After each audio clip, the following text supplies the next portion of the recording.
The first experience. During my dedicated service at Guru Padam in Thiruvananthapuram as Brahmachari Prabhuddha Chaitanya, I had a regular attendee in my classes who approached me for a personal meeting. She requested 3 hours of my time. Summer like that. I couldn't help but marvel occasionally at their precise estimation of the duration. During those times, I had not received training in active listening, which may have reflected in my ability to fully listen to her. Nonetheless, she spoke continuously for 3 hours, detailing the complex problems in her life. While I listened actively without interrupting, potential solutions and remedies formed in my mind. This can be viewed as a shortcoming on my part. I felt utterly lost as to how to console her as her story unfolded before me. Her struggle seemed to add fuel to the fire, making her situation even more challenging. At the end of the scheduled 3 hours, she completed her story and, granting me immense relief, spoke the following words: Swamiji, I came here to express my gratitude and share with you all these experiences. Despite facing consecutive calamities, I remained unshaken and confronted everything with boldness. I have managed to resolve most of my problems, and it is due to your classes that I have been able to achieve this. I wanted to let you know. Before I could respond, she bid farewell and left. Gift of Satsang: Solutions based on knowledge. In the satsangs, discussions primarily revolve around traditional philosophy, the analysis of cause and effect, and various theories related to God. These sessions delve into the profound relevance and immense greatness or Mahatvam of God, as well as the multifaceted dimensions of devotion. By harnessing the power of discrimination, if one can analyze and internalize these teachings, they will not succumb to being overwhelmed by problems or become disheartened, blaming instead, they will be empowered to seek practical and workable solutions. The visitor at Thiruvananthapuram I mentioned earlier did not approach me solely to share her problems. Rather, she came to express her gratitude and convey how the classes and satsangs had empowered her to discover effective solutions. The second experience. Another experience occurred during my time serving in Kozhikode. There is definitely a sad note of demise, which I will clarify later. During those early days, vibrant study groups emerged in various parts of the city. Specifically, at the request of medical students from Medical College in Kozhikode, a class series was organized for them every Thursday at a residence in Chevayur. Other students would also join these sessions. We embarked on a journey through literary works such as Bhajagovindam, Upadeshasaram, Tattvabodham, and Chapter 2 of the Bhagavad Gita, among others. The enthusiasm of the medical students sustained a high level of energy and participation in the class never waning. Their questions were rooted in keen observation and thoughtful reflection, serving as a great inspiration for me. Even before I arrived at the class at 4:30 p.m., they would already be present, eagerly awaiting the session. Engaging in heated discussions, both raising questions and responding to the questions on the lessons discussed, was the norm. During such occasions, there was one individual in the class who offered mature assistance, contributing with great wisdom. It is in connection with this student that my next narrative experience sweeps around. His opinions did possess the charm of practicability as well as the fragrance of philosophy. Before delving into the principal experience, allow me to share an auxiliary one.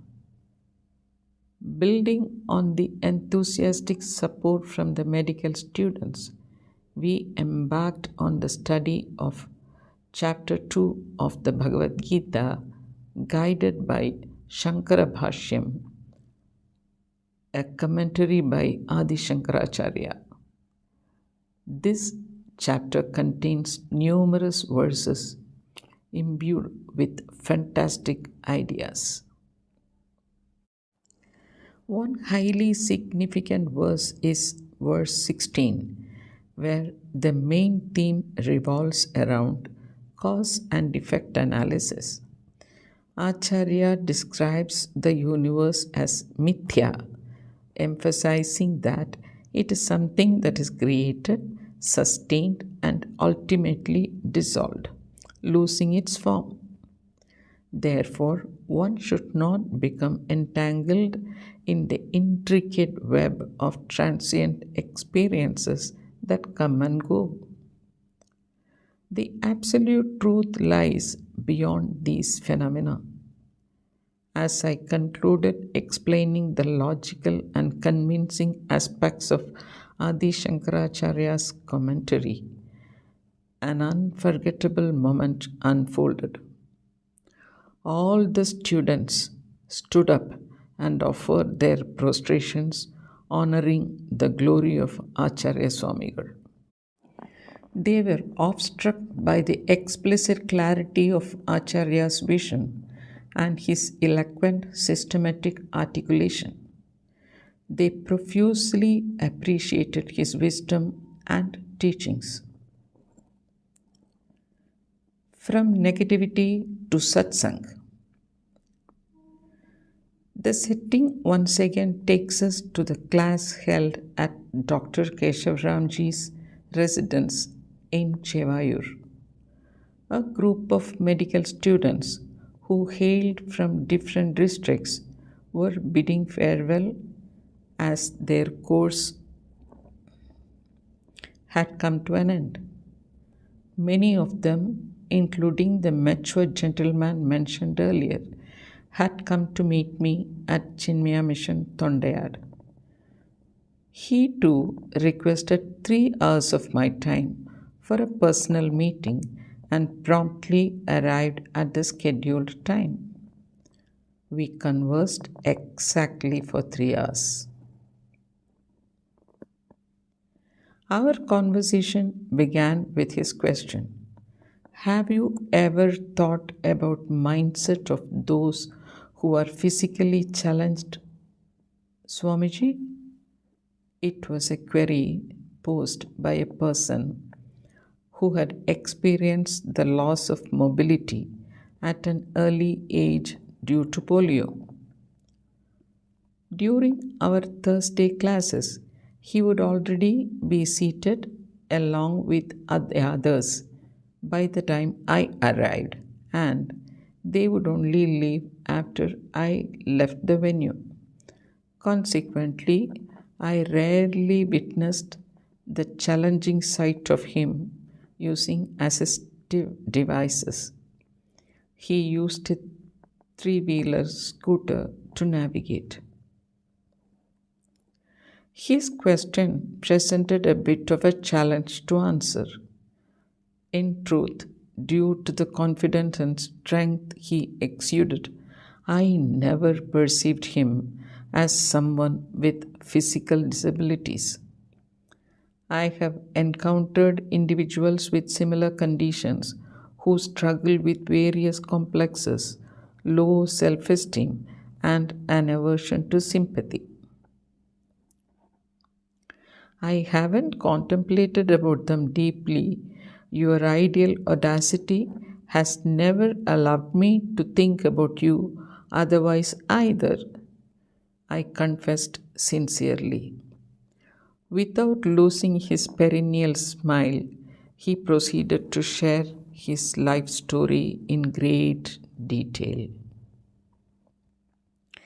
During his school days, he received tremendous support from his parents, teachers, and classmates. Even during his plus 2 years, he experienced compassion and love from his friends. However, upon entering the vast campus of the Medical College in Kozhikode, after clearing entrance examinations, it seemed as though everyone became too absorbed in their own lives. Students behaved as if they had no time to consider others. His physical challenges compounded his helplessness on a daily basis, requiring assistance even to navigate elevators. Negligence from others led to a mental fatigue, and he started questioning his worthiness of existence. He felt a severe urge of suicide. However, a glimmer of hope emerged when a few supportive individuals entered his life. Their cooperation and encouragement reinforced his determination to pursue his studies and complete the course. It was some of these well wishers who invited him to attend our class, and he landed up hoping to meet a Swami. I thought Swamiji would compassionately inquire about my physical challenges and understand and console me and provide encouragement, he expressed candidly, sharing his initial expectations. When my friends introduced me to you, it was nothing like that. You simply welcomed me to attend the classes regularly. I had yearned for a warm embrace from you during that phase when I was continuously convincing myself to carry on. To be honest, I was initially disappointed. However, certain statements you made during the class persuaded me to continue attending. My friends also insisted, and so I continued. As the student openly revealed these sentiments, I found myself astonished. It had never occurred to me that he harbored any feelings of dependency.